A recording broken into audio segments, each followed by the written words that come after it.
So game number 3 na dito ng Team USA. Ito nga ay kontra dito sa Serbia. Ito ang kanilang ikatlong tune-up game bago nga sila dito sumabak sa 2024 Paris Olympics. Pero wag kayo no, tinalo dito ng Australian Boomers ang Serbia dito nga sa kanilang laban kanina sa final score na 84-73.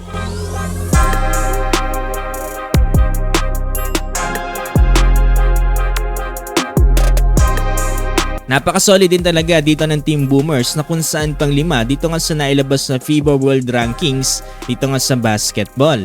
Maganda yung pinakita dito ng Team Australia sa first quarter na kung saan nagawa nilang lumamang ng 5 puntos dito nga sa Serbia. Pero bago nga matapos ang first half ay nagawa nga may turn around dito ng Team Serbia ang laban. Nagawa nga nilang lumamang ulit dito ng 1 point sa score na 40-39.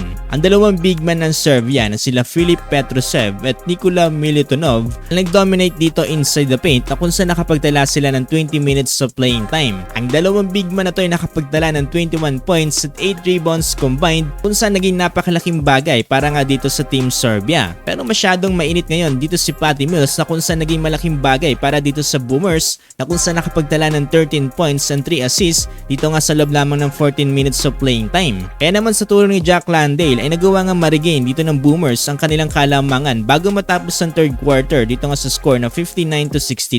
Despite yan dito sa lahat ng effort na ipinakita dito ni The Joker Nikola Jokic ay nagawa pa rin ditong mabuhat ni Patty Mills ng Team Australia at nagawa nga nilang manalo sa final score na 84-73.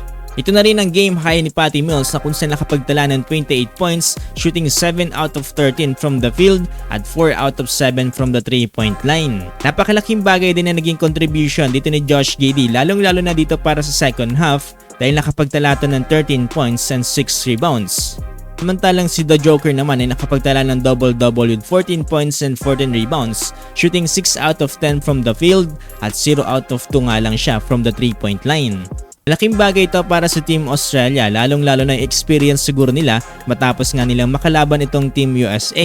Malamang at sa malamang ay nag-adjust to dito nga sa magiging laban nila kontra Serbia. Ginawang aral yung laban nila dito kontra sa Team USA. Tandaan nyo no, hindi mga birong teams sa mga nagtatapat ngayon dito sa tune-up games dahil halos sila rin ang magtatapat dito nga sa 2024 Paris Olympics. Malamang at sa malamang itong mga nakakarap nila at nakakalaban nila ay sila rin ang maghaharap dito nga sa actual game. Kaya napaka-importante talaga ng mga tune-up games bago sila humarap dito nga sa totoong laban. Sa kabilang banda, mamayang hating gabi ulit ang magiging laban dito ng Team USA kontra nga dito sa Serbia.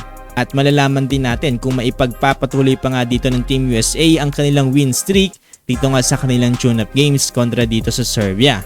At matapos nga ang kanilang magiging laban dito kontra sa Serbia ay lilipad naman dito ang Team USA papunta sa London para kaharapin naman dito ang South Sudan at ang Germany.